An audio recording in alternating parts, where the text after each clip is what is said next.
আসসালামু আলাইকুম ওয়া রাহমাতুল্লাহ। কনভারসেশন প্রোগ্রামে আপনাদের সবাইকে স্বাগত জানাচ্ছি। সম্মানিত সুধী, আমাদের অনুষ্ঠানে আজকে অতিথি হিসেবে এসেছেন দারুন্নাজাত সিদ্দিকিয়া কামিল মাদ্রাসা থেকে প্রকাশিত ত্রৈমাসিক আরবি পত্রিকা সৌতুন নাজাতের সম্মানিত নির্বাহী সম্পাদক জনাব মোহাম্মদ ইব্রাহিম খলিল। তিনি আমাদের মাঝে এসে উপস্থিত হয়েছেন। প্রথমে এই অনুষ্ঠানের পক্ষ থেকে অতিথিকে আন্তরিক অভিনন্দন এবং শুভেচ্ছা জানাচ্ছি। জি, ধন্যবাদ প্রিয় উপস্থাপক মাওলানা মোহাম্মদ জান্নাতুন নাঈম। আজকের অনুষ্ঠানে আমাকে আমন্ত্রণ জানানোর জন্য আপনাকে অসংখ্য মোবারকবাদ জানাচ্ছি। অত্যন্ত চমৎকার একটি প্রোগ্রাম আয়োজন করেছেন কনভারসেশন নামে, আপনাকে মোবারকবাদ জানাই এই জন্য। জি, ধন্যবাদ। সম্মানিত সুধী, আজকে আমরা কথা বলবো আমাদের অতিথির থেকে তার অভিজ্ঞতা লব্ধ জিনিস জানতে চাইবো। তিনি যে বিষয়গুলো সবসময় চিন্তা করে থাকেন সেগুলোই হয়তো আমরা পর্যায়ক্রমে তার কাছ থেকে জানতে চাইবো। প্রথমেই জানতে চাইবো বাংলাদেশের একটি প্রসিদ্ধ দরবার সারসিনা দরবার শরীফ, এবং এটি একটি হক্কানি দরবার এবং এটি একটি আল্লাহওয়ালাদের দরবার। এইভাবেই আমরা সবাই এই দরবারকে চিনে থাকি। প্রথমেই আমাদের সম্মানিত অতিথির কাছে জানবো সারসিনা মাসলাকের সাধারণ কি বৈশিষ্ট্য রয়েছে। মহান আল্লাহ রব্বুল আলমিনের দরবারে শুকরিয়া আদায় করতেছি যে আল্লাহ রব্বুল আলমিন সারসিনা মাসলাকের মতন একটি মকবুল কোরআন সুন্নাহ ভিত্তিক পরিচালিত মাসলাকের অনুসারী হওয়ার তৌফিক আমাদেরকে দান করেছে। আপনি জানেন যে দারুন্নাজাত সিদ্দিকিয়া কামিল মাদ্রাসা সহ বাংলাদেশে আরও প্রায় ৪,৫০০ প্রতিষ্ঠান প্রতিষ্ঠিত হয়েছে, যেগুলো সারসিনা মাসলাকের কোনো মুরিদ মুত্তাকি অথবা কোনো খলিফা প্রতিষ্ঠা করেছেন, সারসিনা মাসলাকের আদর্শে পরিচালিত। আমার ব্যক্তিগত অভিমত আপনি জানতে চেয়েছেন। আমার ব্যক্তিগত অভিমত হলো সারসিনা দরবার বা সারসিনা মাসলাক বাংলাদেশের একটি অন্যতম শ্রেষ্ঠ দরবার, এবং সারসিনা দরবারের শ্রেষ্ঠত্বের কাছাকাছি আমি মনে করি না যে অন্য কোনো প্রতিষ্ঠা অন্য কোনো দরবার বাংলাদেশে রয়েছে। এই মাসলাকের যদি বৈশিষ্ট্য বলতে চাই, তাহলে আমি এক কথায় এক বাক্যে যদি বলতে চাই যে কোরআন এবং হাদিসের মুজাসসাম নমুনায় পরিচালিত এই দরবারটি। এবং এই দরবারের অসংখ্য বৈশিষ্ট্যের মধ্যে যে বিষয়গুলো বেশি আমাকে আকৃষ্ট করে সেটা হলো, আপনি যদি এই দরবারের আমলের দিকে লক্ষ্য করেন, যে তাদের ছাত্র শিক্ষক দরবারের আর হযরত পীর সাহেব হুজুর কেবলা সকলের যে আমলের উপরে ইস্তেকামাত, মুস্তাহাব, মুস্তাহাসান, সুন্নাত, ফরজ, ওয়াজিব, এই আমলগুলোর উপরে যে ইস্তেকামাত, আপনি এটা বাংলাদেশের ইতিহাসে একটা বিরল আদর্শ। এই মাসলাকের দেখবেন আপনি যে এই মাসলাকে ইশরাক, আওয়াবিন, এরপরে আপনার কিয়ামুল লাইল ছাত্রদেরকে যে অভ্যস্ত করানো হচ্ছে, এবং সবচেয়ে বড় যেটা হলো যে এই মাসলাকের অনুসারীরা তাহাজ্জুদের উপরে খুব বেশি জোর দেয়। এখন আপনি বলবেন, বা অনেকে এরকমের বলে, আসলে আমি মনে করি তারা বুঝে না যে এই মাসলাকে আওয়াবিন, ইশরাকের উপরে, জিকির আজকারের উপরে গুরুত্ব দেয়, ফরজের তো গুরুত্ব দিতে দেখি না। আসলে যেখানে মুস্তাহাব, মুস্তাহাসানের এত গুরুত্ব, সেখানে ফরজের গুরুত্ব নাই, সে কথা বলা তো এক ধরনের একটা বোকামি মনে করি আমি। কারণ ফরজ তো হলো, ফরজের গুরুত্ব তো সবার উপরে। এই মাসলাকে আপনি আর একটা বিষয় লক্ষ্য করবেন যে এই দরবারে যেই আদর্শ রয়েছে, এই দরবারে যে পর্দাপুশিদার যে বিধানটা, সুবহানাল্লাহ, এটা আমাকে সবচেয়ে বেশি আকৃষ্ট করে। যে আমার মনে হয় না যে পর্দার ব্যাপারে এত বেশি গুরুত্ব সারসিনা মাসলাকের মতন অন্য কোথায় আপনি বাংলাদেশে অথবা দেশের বাইরে খুঁজে পাবেন কিনা। আমরা দেশের বাহিরে, সৌদি আরবে, বিভিন্ন জায়গায় দেখেছি পর্দার ক্ষেত্রে সারসিনা মাসলাকের আদর্শটা আসলে বিরল আমার কাছে মনে হয়। এবং এই যে দরবার, পীর, এই শব্দগুলো নিয়ে আমাদের কিছু ভাই দেখা যায় এটা নিয়ে বিভিন্ন বিরূপ মন্তব্য করে, এবং আমি মনে করি যে দরবার বা পীর নিয়ে মন্তব্য করার কিছু যৌক্তিক কারণও কিন্তু রয়েছে। তাদের কথাগুলো একদম ফেলে দেওয়ার মতো নয়, কারণ এই দরবার বা এই পীর সাহেবদের মাধ্যমে কিন্তু বাংলাদেশের ইসলামের আগমন ঘটেছে, এবং এদের মাধ্যমে কিন্তু মানুষ দিনের পথ পেয়েছে। তো সেই জায়গাটায় আমি বলবো যে কিছু নকল হয়েছে। আপনি যে কোনো জায়গায় যাবেন, বাজারে যাবেন, আপনি গাড়িতে টিকিট কাটতে যাবেন, দেখবেন যেটা ব্র্যান্ড, তার কিন্তু নকল আছে। এই জন্য পীর সাহেব এরা তো হলো আসলে আমাদের একটা আলোকবর্তিকা, পথ প্রদর্শক, এদের নকলটা বেশি হয়েছে। এই জন্য আসলে হক্কানি পীরের পাশাপাশি কিছু আপনার ভণ্ড পীরের আবির্ভাব হয়েছে। এই কারণেই মূলত তাদের এটা আমি মনে করি যারা সারসিনা মাসলাকটা বুঝে না বা সারসিনা মাসলাকের দরবার সম্পর্কে জানে না, তাদেরকে আমি একটু আহ্বান জানাবো যে আপনারা একটু মেহেরবানি করে এই দরবার একটু ঘুরে আসুন। তাহলে আশা করি আপনার অনেক প্রশ্নের সমাধান এখানে হয়ে যাবে। আপনি মিলাদকে নিয়ে চিন্তা করেন, দরবার নিয়ে চিন্তা করেন, পীর নিয়ে আপনার প্রশ্ন আছে, আপনি ঘুরে আসেন, তাহলে সারসিনা মাসলাক নিয়ে চিনতে পারবেন। জি, চমৎকার বলেছেন। আসলে সারসিনা মাসলাক বাংলাদেশে একটা প্রসিদ্ধ দরবার। বাংলাদেশে আরো অনেক শ্রেষ্ঠ দরবার আছে, তোর মধ্যে অবশ্যই অন্যতম শ্রেষ্ঠ প্রধানতম দরবার হচ্ছে সারসিনা দরবার। পড়াশোনা নির্ভর একটা দরবার। এখানে অনেক মাদ্রাসা, আমাদের অতিথি বলেছেন যে এখান থেকে অনেক মাদ্রাসা হয়েছে, হাজার হাজার প্রতিষ্ঠান হয়েছে, লক্ষ লক্ষ শিক্ষার্থী এখান থেকে বেরিয়েছে। এবং আমরা যদি চিন্তা করি, দেশ সারা দেশ বর্ণ আলেম ওলামা, তারপর মুহাদ্দিস, তাই না, এখান থেকে বের হয়েছে। সুতরাং সারসিনা যে শিক্ষার্থী তৈরি করছে, জাতির শ্রেষ্ঠ সন্তানগুলোকে যে সারসিনা দরবার তৈরি করছে, এটা আমাদের জন্য অত্যন্ত আশা জায়গা নিয়ে আমরা অবশ্যই এই বিষয়টার দিকে গুরুত্ব রাখবো। আরেকটি হচ্ছে যে সারসিনা তাসনিফাতের ক্ষেত্রে অনেক গুরুত্ব দিয়েছে। সারসিনা মাসলাক থেকে অনেক ভালো ভালো বই বেরিয়েছে, শাহ সুফি নিসারউদ্দিন রহমতুল্লাহ আলাইহ তিনি বের করেছেন। সুতরাং এই দিকটাও আমরা গুরুত্ব দেওয়ার চেষ্টা করি বা গুরুত্ব দেই, বা এই দিকটার মাধ্যমে মানুষ অনেক উপকৃত হয়। আল্লাহ সুবহানাহু ওয়া তাআলা সারসিনা দরবারের ক্রমবর্ধমান যে তারাকে এটাকে অব্যাহত রাখুন, আল্লাহর কাছে এই দোয়া করছি। এখন আমি আমাদের অতিথির কাছে জানতে চাইবো যে আলিয়া মাদ্রাসার সাথে আমরা জড়িত আছি, আপনি আলিয়া মাদ্রাসায় শিক্ষকতা করছেন, আলিয়া মাদ্রাসায় বিভিন্ন শিক্ষা কার্যক্রমের সাথে যুক্ত রয়েছেন। আপনার কাছে জানবো যে আলিয়া মাদ্রাসার শিক্ষার্থীদের কোন বিষয়ে পড়াশোনা করার ব্যাপারে উদ্বুদ্ধ হওয়া প্রয়োজন, বা কোন বিষয়টিকে তাদের গুরুত্ব দেওয়া দরকার বলে আপনি মনে করেন? ধন্যবাদ বিজ্ঞ উপস্থাপক। আলিয়া মাদ্রাসার শিক্ষার্থীদের কোন বিষয়ে গুরুত্ব দেওয়া দরকার? প্রথমত আমি বলবো যে আলিয়া মাদ্রাসার শিক্ষার্থীদের তার মাদ্রাসার স্বকীয়তা বজায় রেখে এর পাশাপাশি সাধারণ জ্ঞান, বিজ্ঞান, ইংরেজি বা জেনারেল যে বিষয়গুলো আছে সেগুলো আয়ত্ত করা আমি মনে করি খুবই জরুরি।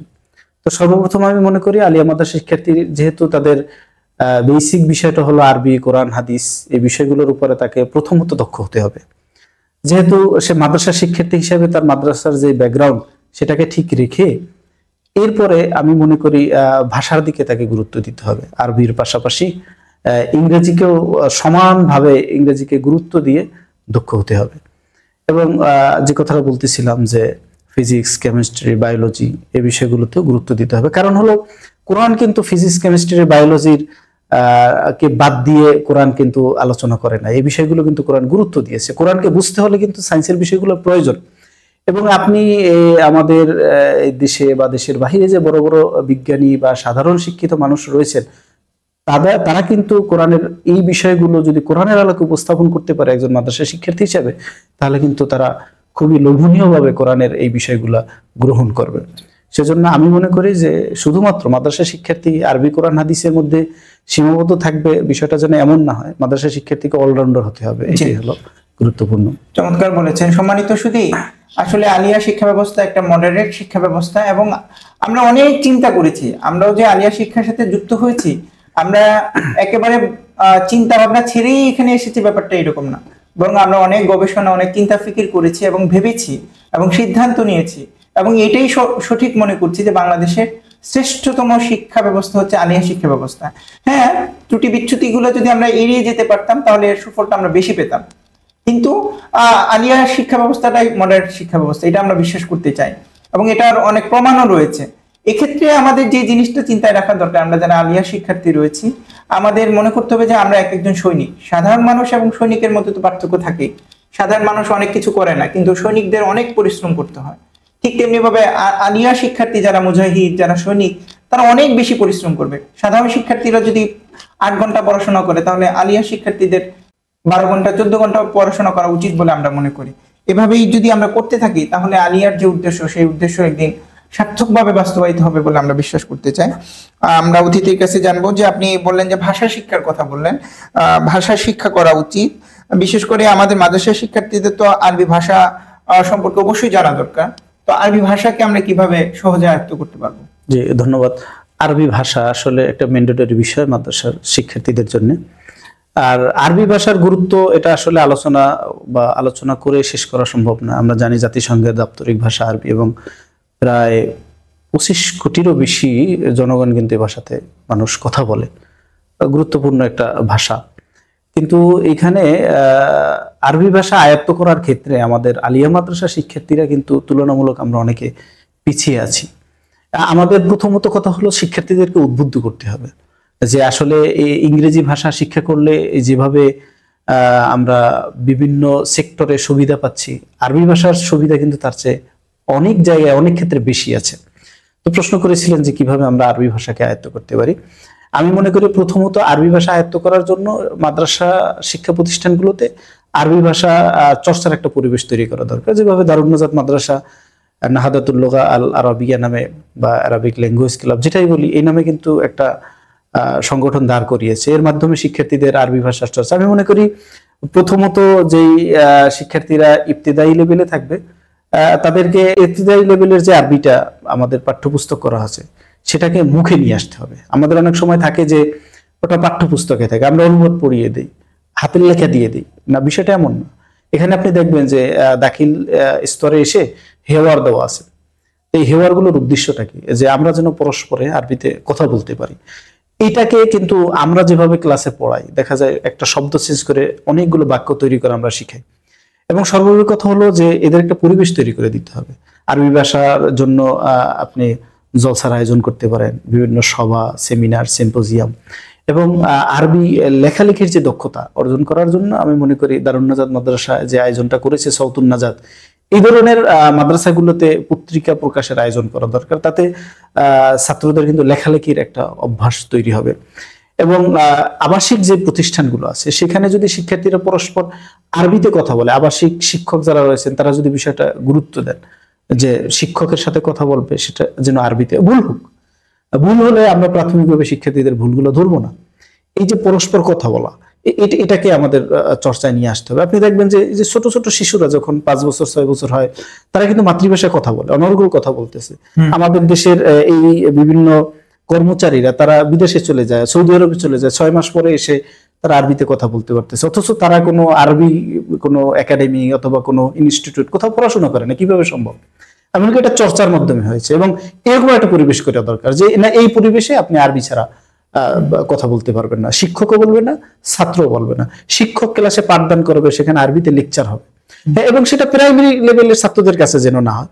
ছাত্রদেরকে একটু স্টেজকে পার করে দিয়ে শিক্ষক আরবিতে কথা বলবে, একটু অনুবাদ বলে দেবে, তাহলে শিক্ষার্থীরা কিন্তু উদ্বুদ্ধ হবে।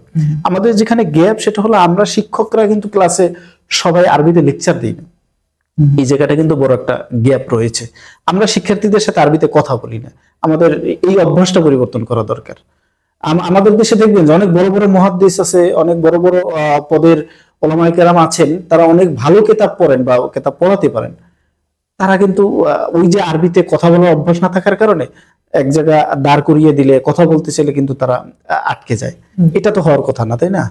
তো আমি মনে করি চর্চাটা বৃদ্ধি করা দরকার, পরিবেশ তৈরি করা দরকার। তাহলে আশা করি আরবি ভাষার ছাত্রদের প্রতি উদ্বুদ্ধ হবে এবং এটা আয়ত্ত করতে পারবে সহজে। চমৎকার বলেছেন সম্মানিত সুধী। আমি অত্যন্ত গুরুত্বের সাথে কথাগুলো শুনছিলাম এবং অবশ্যই এখান থেকে উৎসাহ নেওয়ার সুযোগ রয়েছে। আমাদের প্রথম যে দায়িত্বটি সেটি হচ্ছে গুরুত্বটা শিক্ষার্থীদের মধ্যে তৈরি করা। গুরুত্ব যখন আপনি বোঝাবেন তখন সে নিজে থেকে আরবি ভাষা শিখতে চাইবে। আর আরো একটি যে কথা হচ্ছে, ভয় পাওয়ার তো কোনো কারণ নাই। বাংলা ভাষাতেও সাধারণ মানুষও মনের অজান্তেই অনেক আরবি শব্দ সে বলছে। কলম শব্দটা আমরা প্রত্যেক দিন বলি, কিন্তু এই কলম শব্দটা কিন্তু আরবি শব্দ। আমরা অনেক শব্দ আছে যেগুলো এমনিতেই জানি, আবার আমাদের ধর্ম চর্চা করার কারণে, দিন চর্চা করার জন্য অনেক আরবি শব্দ আমরা জানি। সুতরাং শব্দ ভান্ডার আমাদের রয়েছে, জাস্ট সদিচ্ছা এবং আগ্রহ যদি থাকে তাহলে আরবি ভাষা শেখা কঠিন কোনো ব্যাপার না। একদম সহজ, আরবি ভাষা আসলে সহজ, ইংরেজির চেয়েও সহজ আরবি ভাষা। আল্লাহ সুবহানাহু ওয়া তাআলা সহজ বিদায় বোধগম্য বিদায় কোরআন কারীমকে আরবি ভাষায় অবতীর্ণ করেছেন। সম্মানিত সুধী, এখন আমরা আমাদের অতিথির কাছে জানতে চাইবো যে মাদ্রাসা শিক্ষা এটা অবশ্যই আদর্শ একটা শিক্ষা। অন্যরা এই শিক্ষার্থীদেরকে দেখে এই শিক্ষা ব্যবস্থার সাথে যারা জড়িত আছে তাদেরকে পর্যবেক্ষণ করে, একটা নিজস্বতা আছে এই শিক্ষা ব্যবস্থাটি। আমাদের অতিথির কাছে জানবো যে মাদ্রাসা শিক্ষা যদি সক্রিয়তা আমরা বজায় রাখতে চাই তাহলে কি কি পদক্ষেপ নেওয়া যেতে পারে? মাদ্রাসা শিক্ষার স্বকীয়তা বজায় রাখা এটা এই যুগের একটি এখন বড় চ্যালেঞ্জ হয়ে দাঁড়িয়েছে। একজন মাদ্রাসা শিক্ষার্থীদের থেকে দেশ, সমাজ, পরিবার বড় প্রত্যাশা কিন্তু রাখে। সেই জায়গায় আমি বলবো যে মাদ্রাসা শিক্ষার প্রথমত তার আদর্শের প্রতি গুরুত্ব দিতে হবে এবং সেক্ষেত্রে শিক্ষকের বড় ভূমিকা পালন করতে হবে এবং অভিভাবকের এক্ষেত্রে বড় ভূমিকা পালন করতে হবে। একজন মাদ্রাসার শিক্ষার্থী সে ঠিকমতো নামাজ পড়ে কিনা, তার চাল চলন, সে কার সাথে মিশে, তার আচার আচরণ কেমন, পরিবারের সাথে তার আচরণ কেমন, শিক্ষকের সাথে তার আচরণ কেমন, এগুলো অভিভাবক, শিক্ষক সবার নজর দেওয়া উচিত বলে আমি মনে করি। এবং সর্বোপরি এই আমলের পাশাপাশি, আখলাকের পাশাপাশি আমি যে বিষয়টা গুরুত্ব দিতে চাই সেটা হলো মাদ্রাসা বিশেষায়িত যে বিষয়গুলো, কোরআন, হাদিস, আরবি, এই যে বিষয়গুলো রয়েছে, এই বিষয়গুলো একজন শিক্ষক যদি শিক্ষার্থীর মাথার মধ্যে খুব ভালো করে ঢুকিয়ে দিতে পারে, ওই শিক্ষার্থী কিন্তু কখনো অন্যায়ের সাথে জড়িত হতে পারে না, ওই শিক্ষার্থী কিন্তু কখনো রাষ্ট্রদ্রোহী কাজের সাথে জড়িত হতে পারে না। কারণ ইসলাম তো শান্তির ধর্ম, ইসলাম তো সাম্যের ধর্ম। সুতরাং আমি মনে করি এই পয়েন্টে যে মাদ্রাসা শিক্ষার্থীদের তাদের স্বকীয়তা বজায় রাখার জন্য তার মাদ্রাসা বিশেষায়িত যে বিষয়গুলো, সেই বিষয়গুলোর প্রতি বেশি গুরুত্ব দিতে হবে, তার চালচলন, আমল আখলাকের প্রতি গুরুত্ব দিতে হবে। তাহলে দেশ জাতির যে প্রত্যাশা সেটা মাদ্রাসা শিক্ষার্থীদের থেকে পাওয়া যাবে। জি, চমৎকার বলেছেন। প্রিয় সুধী, আমি অতিথির সাথে একটু যোগ করছি। আমি আরেকটু প্রাইমারি স্তর থেকে বলতে চাই যে মাদ্রাসা শিক্ষার্থী আমরা যারা রয়েছি, আমাদের প্রথম পরিচয় তো আমাদের ড্রেস আপ বলা যেতে পারে। আমাদের পোশাকটা যেন দেখে মনে হয় যেন আমরা মাদ্রাসা শিক্ষার্থী। আমাদের যে সুরাত আছে, আমাদের অবয়ব আছে, সেখানেও যেন মাদ্রাসা শিক্ষার্থী এই পরিচয়টা যেন থাকে, তাই না? অন্যান্য অনেক স্কুল কলেজ আছে যেখানে ড্রেস কোড নির্দিষ্ট করা থাকে, সেটা মেনটেন না করলে সেই শিক্ষার্থীকে সেই প্রতিষ্ঠানে ঢুকতে দেওয়া হয় না। আমাদের যে প্রতিষ্ঠানগুলো রয়েছে সেখানেও যেন এই বিষয়গুলোর দিকেও নজর দেওয়া হয়। একটা ড্রেস যদি আমার মধ্যে থাকে তাহলে মনের অজান্তে একটা অন্যরকম উদ্দীপনা কাজ করে। এই জন্য কিন্তু সৈনিকদের আলাদা ড্রেস কোড আছে, পুলিশদের আলাদা ড্রেস কোড আছে। আপনি অনেক বড় বড় কথা বলেছেন, আমি একদম শুরুর লেভেলের কথাটা যুক্ত করলাম। আপনার কাছে এখন জানতে চাইবো যে দারুন নাজাত সিদ্দিকিয়া কামিল মাদ্রাসা বাংলাদেশের অনেকের আশার জায়গা, অনেকের প্রত্যাশার জায়গা। এই প্রতিষ্ঠানে অনেক মেধাবী শিক্ষার্থী এখান থেকে বের হয়েছে। মেধাবী শিক্ষার্থীদের সমন্বয়ে বা প্রতিষ্ঠানের সমস্ত প্রাক্তন ছাত্রদের সমন্বয়েই একটি সংগঠন করা হয়েছে বা একটা অ্যাসোসিয়েশন করা হয়েছে, প্রাক্তন ছাত্র অ্যাসোসিয়েশন। সেই প্রাক্তন ছাত্র অ্যাসোসিয়েশনের দায়িত্বেও আছেন আপনি, এবার প্রিন্সিপাল হুজুর আপনার নাম ঘোষণা করেছেন। সুতরাং আপনার কাছে জানতে চাইবো যে এই নেতৃত্বে থাকার জায়গায় থেকে আপনারা এই প্রাক্তন ছাত্র অ্যাসোসিয়েশন পক্ষ থেকে কি করছেন, কি পদক্ষেপ নিচ্ছেন? ধন্যবাদ। দারুন নাজাত প্রাক্তন ছাত্র অ্যাসোসিয়েশন, আমাদের মোহতারাম প্রিন্সিপাল হুজুর এটা প্রথম তিনি প্রতিষ্ঠা করেছেন, স্বপ্ন দেখেছেন। তো দারুন নাজাত প্রাক্তন ছাত্র অ্যাসোসিয়েশন, আমি যখন ঢাকা বিশ্ববিদ্যালয়ে যাই তখন ঢাকা বিশ্ববিদ্যালয়ে গাড়িতে লেখা দেখি যে ঢাকা বিশ্ববিদ্যালয় অ্যালামনাই অ্যাসোসিয়েশন কর্তৃক উপহার। তো তখন আমার মধ্যে একটা চিন্তা জাগ্রত হয় যে দারুন নাজাত প্রাক্তন ছাত্র অ্যাসোসিয়েশন থেকে এরকম কিছু করা যায়। তো আমি যে বিষয়টা বলতে চাই যে আপনি ইতিমধ্যে অবগত হয়েছেন যে আমরা দারুন নাজাত প্রাক্তন ছাত্র অ্যাসোসিয়েশনের পক্ষ থেকে মোহতারাম প্রিন্সিপাল হুজুরকে একটি উপহার দিয়েছি এবং সেটা সারা বাংলাদেশে প্রশংসা কুড়িয়েছে। এটা আসলে আমাদের ভালোবাসা, আর কিছু না, এটা আমাদের ভালোবাসার বহিঃপ্রকাশ। তো আমরা আসলে এখানে থেমে থাকতে চাচ্ছি না, আমরা চাচ্ছি যে দারুন নাজাত প্রিন্সিপাল হুজুর এর পরে আমাদের যে আসাতেজায়ে কেরাম আছে তাদের জন্য আমরা এরকমের অবিস্মরণীয় কিছু করে রাখতে চাই। আমাদের প্রিন্সিপাল হুজুর কিন্তু যখন আমরা তাকে গিফট দেই, গিফট দেওয়ার আগ মুহূর্তেও যখন আমরা হুজুরকে তার গাড়িতে উঠাই তখনও কিন্তু সে বুঝতে পারে না যে এটা কিসের। এটা একটা সারপ্রাইজ। আমরা এরকমের কিছু করতে চাচ্ছি, তা আমাদের শিক্ষক মন্ডলীদের জন্য করতে চাচ্ছি, আমরা আমাদের প্রিয় প্রতিষ্ঠানের জন্য এরকমের কিছু একটা করতে চাচ্ছি। সেক্ষেত্রে মনে করেন প্রতিষ্ঠানের একটা গেট হতে পারে বা একটা ভবন হতে পারে। শিক্ষার্থীদের জন্য আমাদের খুব বড় স্বপ্ন আছে কিছু করার। সেক্ষেত্রে শিক্ষার্থীদের একটা এই যে আবাসনের ব্যবস্থা, শিক্ষার্থীদের জন্য গাড়ি করার বা বৃত্তি চালু করা, বা শিক্ষার্থীদের যে প্রাইমারি চিকিৎসা দেওয়ার যে এটা আমাদের আগে থেকে একটা প্ল্যান ছিল, এগুলো আমরা ধীরে ধীরে ইনশাল্লাহ করবো, এগুলো আমাদের প্ল্যানে আছে। এই ধরনের আমরা স্বপ্ন দেখি আসলে। দারুন নাজাতের অধ্যক্ষ মহোদয়, শিক্ষক মন্ডলী, মাদ্রাসা, শিক্ষার্থী সবার জন্য সব অঙ্গনে আমাদের কিছু অবদান রাখার ইচ্ছা আছে। এবং দারুন নাজাত প্রাক্তন ছাত্র অ্যাসোসিয়েশনের সদস্য কিন্তু এই মাদ্রাসায় যারা কোনো এক সময় ভর্তি হয়েছে, কিছুদিন পড়াশোনা করেছে, তারা এখানে সদস্য। তা আমি তাদের প্রতি একটি আহ্বান জানাতে চাচ্ছি যে আমাদের এই পদক্ষেপগুলো আমাদের মাথায় রয়েছে, আমরা বাস্তবায়ন করব, আপনাদের সহযোগিতা চাচ্ছি। এবং এর চেয়ে আরো যদি কোনো ভালো চিন্তা আপনাদের কাছে থাকে সেগুলো আমাদের সাথে শেয়ার করবেন। আমরা ইনশাল্লাহ পরামর্শ করে ধাপে ধাপে ধীরে ধীরে এগুলো বাস্তবায়ন করার চেষ্টা করবো ইনশাল্লাহ। ধন্যবাদ আমাদের অতিথিকে, অনেক সুন্দর করে বলেছেন। তাদের অনেক সুন্দর স্বপ্ন রয়েছে এবং সেই স্বপ্ন পূরণ করতে হবে পুরো দারুন নাজাত পরিবারকে মিলে। আমরা যারা প্রাক্তন শিক্ষার্থী রয়েছি, আমরা যারা চলমান শিক্ষার্থী রয়েছি, আমাদের সবার সম্মিলিত প্রচেষ্টাতেই কিন্তু প্রাক্তন ছাত্র অ্যাসোসিয়েশনের যে পদক্ষেপ বা যে স্বপ্ন সেটি পূরণ হবে। আমি একটু অতিথির কাছে বলতে চাই যে আমি অনুরোধ করতে চাই যে আমাদের যারা প্রাক্তন বড় ভাই আছেন, অনেক বিজ্ঞ হয়ে গেছেন বা দেশসেরা হয়ে গেছেন, আপনারা যদি তাদেরকে নিয়ে এসে আমাদের শিক্ষার্থীদের সাথে কানেক্ট করিয়ে দেন, তারা যদি কর্মশালা করে, বিভিন্ন কর্মশালা হতে পারে। আমরা আগে আরবি ভাষার কথা বলেছি, তো যে শিক্ষার্থীরা আরবি ভাষায় পারঙ্গমতা অর্জন করেছে তারা যেন এসে আরবি ভাষা ট্রেন আপ করে, যারা ইংরেজিতে দক্ষ তারা যেন ইংরেজিতে, যারা বিতর্কে ভালো তারা যদি এভাবে এসে কর্মশালা করে, আমাদের টিচাররা তো আমাদেরকে সময় দেন, সেক্ষেত্রে যদি আমাদের ছাত্র ভাইয়েরা এসে আমাদেরকে আবার সময়টা দেন, তাহলে ছাত্রদের কাছে একটা নতুন উদ্দীপনা কাজ করবে। এই কাজটা করলে আমার মনে হয় যেন আমাদের শিক্ষার্থীরা, রানিং শিক্ষার্থীরা উপকৃত হবে। জি জি, ধন্যবাদ ধন্যবাদ। প্রিয় সুধী, এখন আমি আমাদের অতিথির কাছে জানবো যে আমরা তো প্রাক্তন ছাত্রদের কথা বলছি, আমাদের একজন শিক্ষার্থী রয়েছে, সে এখনো আমাদের দারুন নাজাতে পড়াশোনা করছে এবং আমাদের খুবই স্নেহভাজন শিক্ষার্থী মোহাম্মদ রাশিদুল ইসলাম। সে একটি চমৎকার কাজ করেছে, একটা বিরল কাজ করেছে। বাংলাদেশের ইতিহাসে এই ধরনের কাজ পূর্বে হয়েছে বলে আমাদের জানা নেই।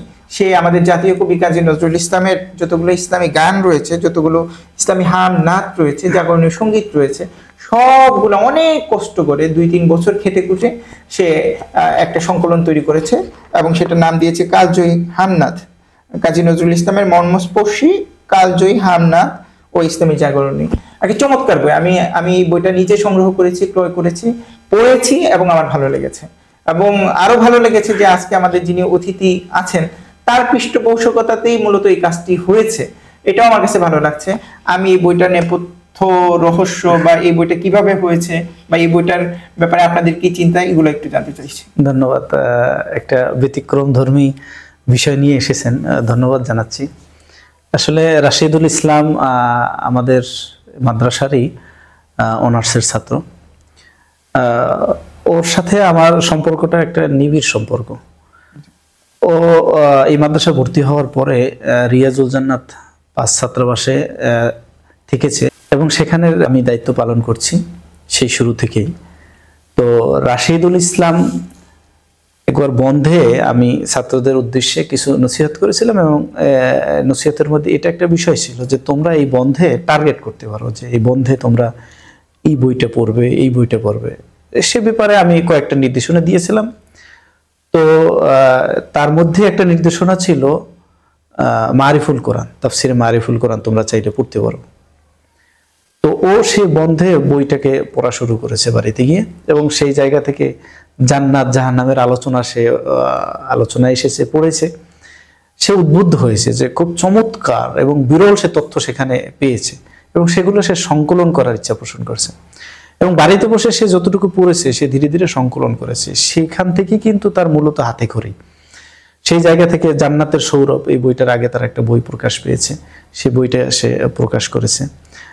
বইটা পুরোপুরি আমার পড়ার সুযোগ হয়েছে এবং সম্পাদনা করার সুযোগ হয়েছে। অত্যন্ত চমৎকার, একদম যেই ছেলেটার প্রথম প্রকাশনা আপনি দেখলে অবাক হবেন যে আসলে মনে হয় না যে এটা তার প্রথম প্রকাশনা।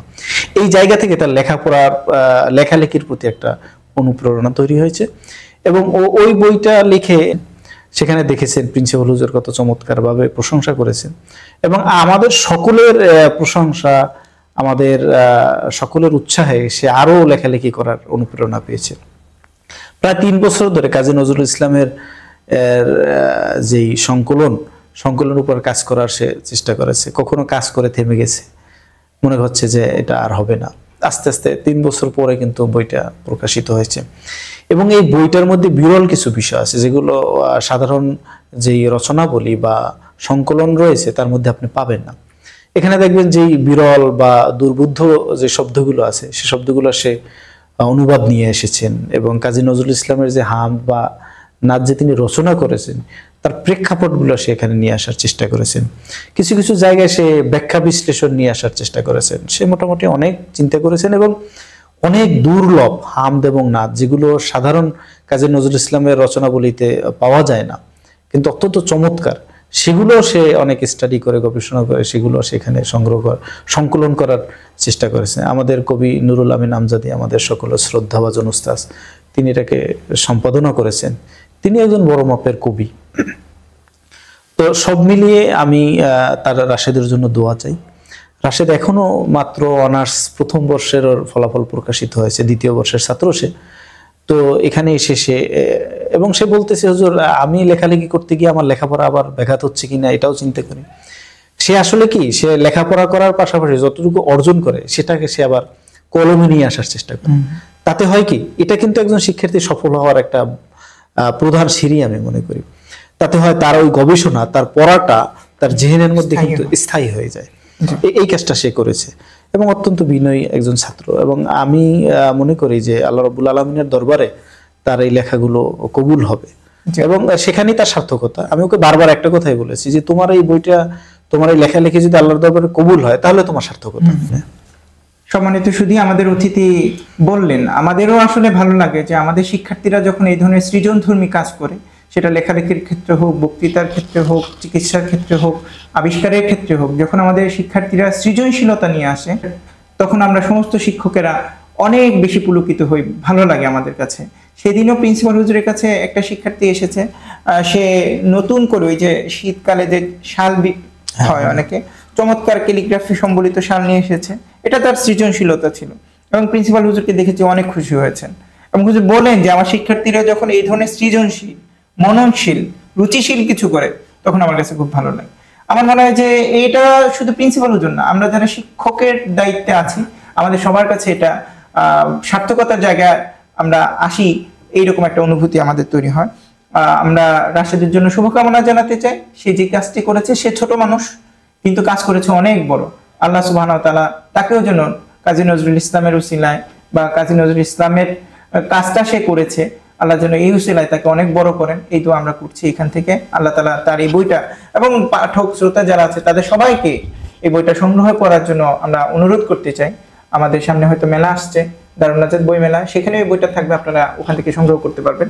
প্রিয় সুধী, আমরা অনুষ্ঠানের শেষ দিকে চলে এসেছি। শেষ দিকে এসে আমি একটি কমন প্রশ্ন আমাদের অতিথির কাছে রাখি, সেটি হচ্ছে যে আমাদের এই অতিথির সাথে প্রিন্সিপাল হুজুর একটা অত্যন্ত চমৎকার সম্পর্ক। প্রিন্সিপাল হুজুর ওনাকেও খুব পছন্দ করেন, ভালোবাসেন, স্নেহ করেন।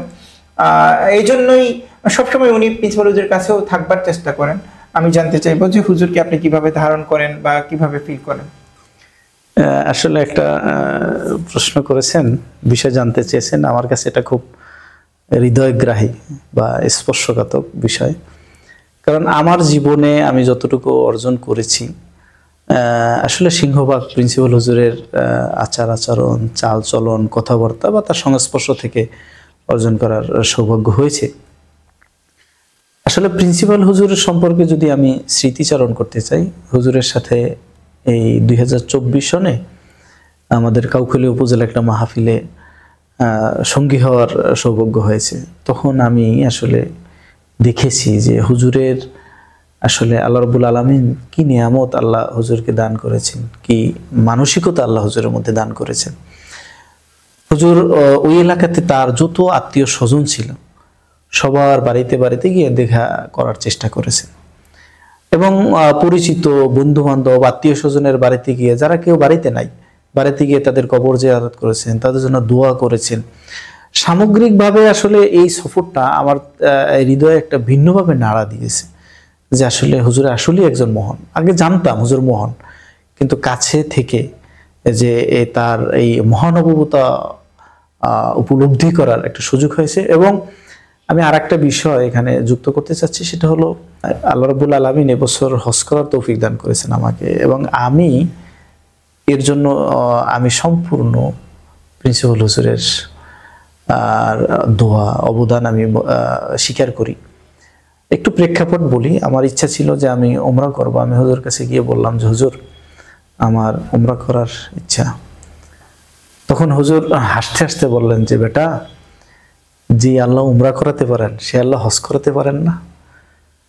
তো হুজুরের কথাটা শুনে আমার হৃদয়ের মধ্যে একটা নাড়া লেগেছে। আমি তো এর আসলে কখনো কল্পনা করি নাই এত বড় আশা। আমি হাসি দিয়ে বললাম যে হুজুর আসলে তো আল্লাহ তো চাইলে সবই পারেন। হুজুর তাৎক্ষণিক আমাকে বললেন যে তোমার ভোটার আইডি কার্ড নিয়ে আসো আর মোবাইল নাম্বার লিখে দাও, আমি তোমার রেজিস্ট্রেশন করে রাখি। আমার পকেটে 1 টাকাও নাই, হুজুর সব ব্যবস্থা করে দিলেন, রেজিস্ট্রেশন হলো। এরপরেও মন থেকে ওই রকমের চিন্তা করছি যে টাকা জমাতে হবে, সময় লাগবে।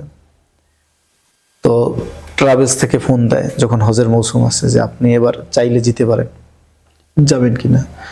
তো একবার হজের সফরে ছিলেন, আমি হুজুরের সাথে ফোন দিলাম, বললাম যে হুজুর বলছে টাকা পয়সা আছে। আমি বললাম হুজুর না, নাই তো। বলছে বলে দাও আগামী বছর ইনশাল্লাহ।